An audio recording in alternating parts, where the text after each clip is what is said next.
안녕하세요. 이번 영상에서는 동아시아사 근대사 부분의 연표 특강을 진행하려고 합니다. 수능이든 내신이든 1등급, 2등급을 가르는 고난도 문제에서는 연표 문제가 출제가 된다든지 아니면 가나 사이 시기를 물어본다든지 아니면 특정 사건 지문을 주고 다음 시기에 볼 수 있는 동아시아의 모습은, 상황은 이러한 것들을 물어보는 문제들이 많이 출제가 되기 때문에 이번 영상에서는 동아시아사 근대사 연표 특강을 통해 이 점들을 짚어볼 수 있는 시간을 갖도록 하겠습니다. 오랜만에 판서로만 수업을 진행해 보도록 할게요.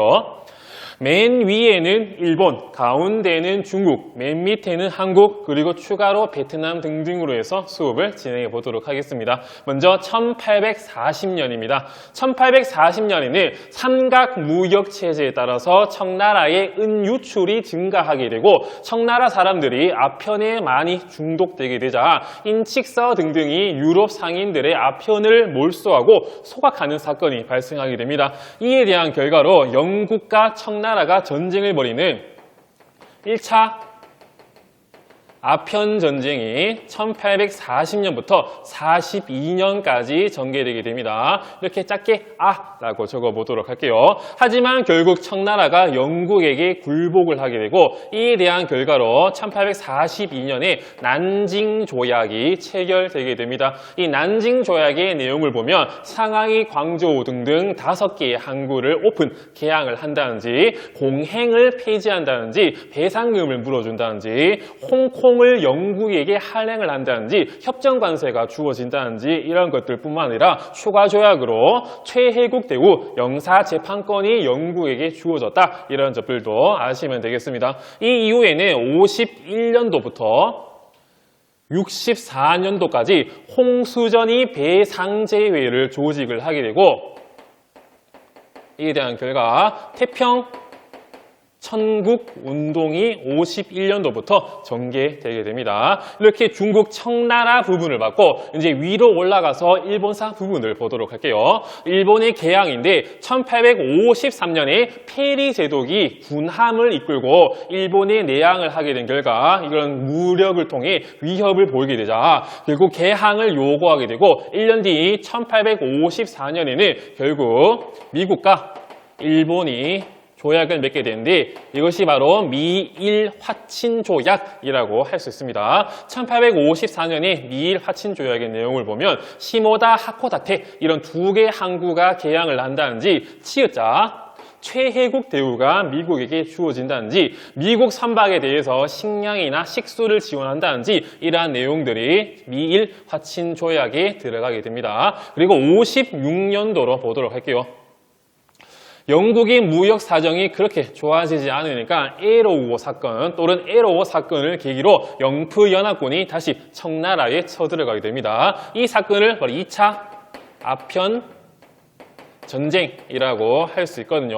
2차 아편 전쟁은 56년부터 60년까지 전개되게 되는데 짧게 라고 적어보고 아까 했던 태라고 적어보도록 할게요. 하지만 청나라가 결국 밀리게 되고 이에 따라서 텐진 조약이 맺어지게 되거든요. 이 텐진 조약의 내용을 보면 10개의 항구를 개항을 한다든지 아니면 서양 외교관의 베이징 주재가 허용이 된다든지 아니면 크리스트교 포교의 자유가 인정된다든지 이런 내용이 담겼었지만 청나라가 결국은 이를 거부하게 된 결과 영포연합군이 쭉쭉쭉 베이징까지 몰아가게 되고 이에 대한 결과로 1860년에 베이징 조약이 체결되게 됩니다. 이 베이징 조약의 내용에는 텐진 조약의 내용을 비준, 즉 인정함과 동시에 주룽만도를 영국에게 할행한다 이런 내용이 담겨지기도 하고 이 베이징 조약을 러시아가 중재한 대가로 러시아는 연해주를 차지를 하게 됩니다. 이렇게 60년까지 2차 아편 전쟁을 받고 다시 위로 올라가도록 할게요. 58년에는 미국 영사 해리스의 요구에 의해서 미일 수호 통상조약이 체결되게 됩니다. 이 미일 수호 통상조약의 내용에는 나가사키 그리고 요코하마 등등을 개항을 한다든지 미국과 일본 사이에 협정 관세가 주어진다든지 영사 재판권이라든지 이런 내용들이 들어가 있으니까 꼭 기억을 하시면 되겠습니다. 이제 다시 중국으로 내려보도록 할게요. 61년도부터 94년도 즉 청일 전쟁쯤 때까지 서양의 기술을 배우자, 서양의 무기를 배워보자라고 하는 양무운동, 중체서용에 입각한 양무운동이 전개되게 됩니다. 이들이 아편전쟁, 태평천국운동을 겪게 되니까 와, 서양 무기 진짜 대단하다. 우리도 저들의 기술을 배우자. 양무운동이 전개되기도 하고요. 62년도에는 서양의 언어를 배우기 위한 교육기관인 동문관이 청나라에 지어지기도 합니다. 이때 62년도 우리나라 조선의 상황을 보도록 할게요. 이때는 삼정의 문란 때문에 임솔 농민봉기가 62년도에 전국으로 퍼지게 됩니다. 대표적인 게 진주밀란이라고 쓸 건요. 삼정의 문란, 전정, 군정, 황곡, 즉 삼정의 문란 때문에 이들이 밀란을 겪고 이에 따라 조선 정부에서는 삼정 이정청을 설치하게 되지만 그 효과는 미비했다. 요거까지 하시면 되겠고요. 자, 추가로 62년도에 이 베트남을 오면 제1차 사이공 조약이 체결되게 됩니다. 베트남과 프랑스 사이에서 이때 프랑스는 중국으로 진출하기 위한 중간 무역 거점이 필요했고 이때 베트남을 눈여겨보게 되거든요.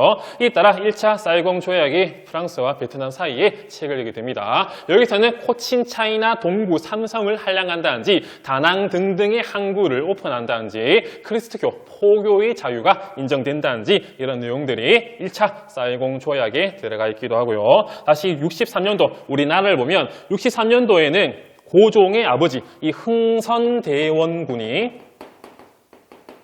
63년도부터 73년도까지 집권을 하게 됩니다. 73년도까지 쫙 표시해 놓고 짧게 흥이라고 표시해 놓도록 하겠습니다. 63년도 흥선대원군 요거 기억을 하시면 되겠고요. 64년도에는 태평천국운동이 진압을 되게 되는 그런 결과 한인 의용층들, 한인 신사층들이 크게 성장을 하게 되는 그런 모습을 기억을 하시면 되겠고요.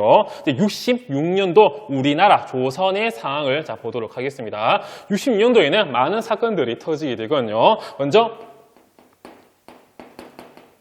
프랑스 선교사 등등을 박해한 죽인 병인 박해 첫 번째가 있고 두 번째는 미국 상선 제너럴 셔먼호가 대동강을 따라 쭉쭉 올라왔지만 박 교수 등등 평양 주민의 공격을 받고 불에 타고 선원들이 다 죽는 제너럴 셔먼 사건, 이 병인 박해에 대한 결과 프랑스가 강화도로 쳐들어오고 우리나라 외교장각의 의궤가 약탈당하는 병인 양요 66년 기억을 해주시면 되겠습니다. 그 다음에 68년도에는 이 독일 상인할 수 있는 오페르트 이 도굴 사건이 발생을 하게 되거든요. 흥선대원군의 아버지, 즉 고종의 할아버지인 남영군의 묘를 오페르트가 무역을 오픈하기 위해 도굴을 하려다가 실패한 사건이 오페르트 도굴 사건이라고 할 수 있는데 이에 대한 결과로 흥선대원군의 통상수교 거부 정책의 의지가 더욱더 강화됐다. 이걸 아시면 되겠습니다.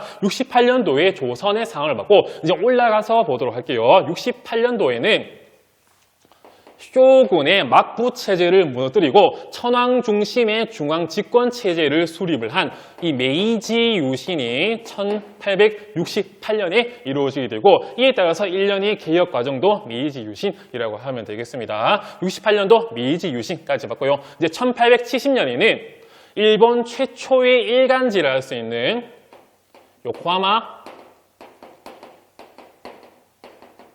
마이니치 신문이 1870년에 오픈을 하게 되는 그런 결과도 아시면 되겠고요. 그 다음에 1871년 일본에 또다시 이어서 보도록 하겠습니다. 이때 다이묘들이 지배를 하고 있던 번을 폐지하고 중앙의 관리가 파견되는 폐번지연이 1871년에 이루어지기도 하고요. 그리고 서양의 근대적인 문물을 배우기 위해 그리고 이러한 불평등 조약들을 개정을 하기 위해 이와쿠라 도모비를 필두로 한 이와쿠라 사절단이 1871년부터 73년까지 파견되게 됩니다. 짧게 E라고 적어보도록 할게요. 하지만 서양의 근대 문부는 배웠다. 하지만 불평등 조약 개정에는 실패했다. 이런 결과도 잘 아시면 되겠습니다. 1871년에는 청나라와 일본이 대등한 조약을 맺게 되거든요. 이게 바로 1871년에 청일 수호 조규라고 할 수 있습니다. 이 청일 수호 조규의 내용을 보면 각국이 대등한 관계에서 각국의 영사관을 설치하고 각국에 대한 영사 재판권이 인정되는 게 청일 수호 조규, 꼭 기억을 해두시길 바랄게요.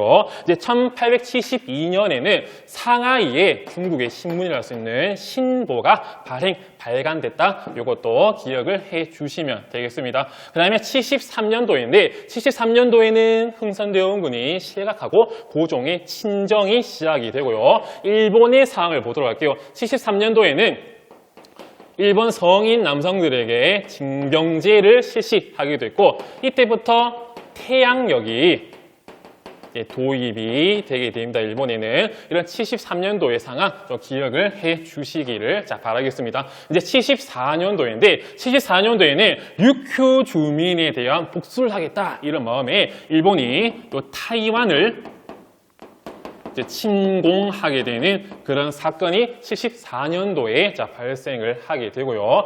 이 추가로 75년도에 조선의 상황을 보면 일본이 우리나라에 대해서 개항을 요구함에 따라 일본의 운요호가 강화도에 들어가게 돼서 위협을 하게 되고 이에 대한 결과로 운요호 사건이 1875년에 발생을 하게 되고요. 이에 대한 결과 1876년에는 일본에 의해서 우리나라의 부산, 인천, 원산 등등을 개항하겠다 이런 내용인 강화도 조약 정식 네임은 조일수호조규가 체결되기도 했고요. 추가로 조일수호조규 부록이라든지 조일통상장정, 조일무역규칙 이런 것들이 체결되기도 합니다. 추가로 일본과의 정식 외교관계가 맺어지기 때문에 김기수를 중심으로 1차 수신사가 일본에 파견되기도 했다. 이런 흐름들을 꼭 기억을 해 두시기를 바라겠습니다. 그리고 추가로 72년도에 일본의 상황을 보도록 할게요. 여기에 좀 끌어가지고 쓰도록 하겠습니다. 72년에는 일본 최초의 철도라고 할 수 있는 도쿄 요코하마 철도가 개통되기도 하고요. 이 부분 좀 할게요. 그리고 추가로 72년도에는 일본의 근대 교육을 위한 근대 학제가 제정되기도 했다. 근대 학제에서는 소학교, 중학교, 대학교로 연계되는 교육 체계가 만들어져 있는 게 들어가 있는 게 근대 학제. 이거 꼭 기억을 하시면 되겠습니다. 선생님은 이 부분들을 치우고 다음 영상에서 두 번째 연표 특강을 진행해 보도록 할게요. 감사합니다.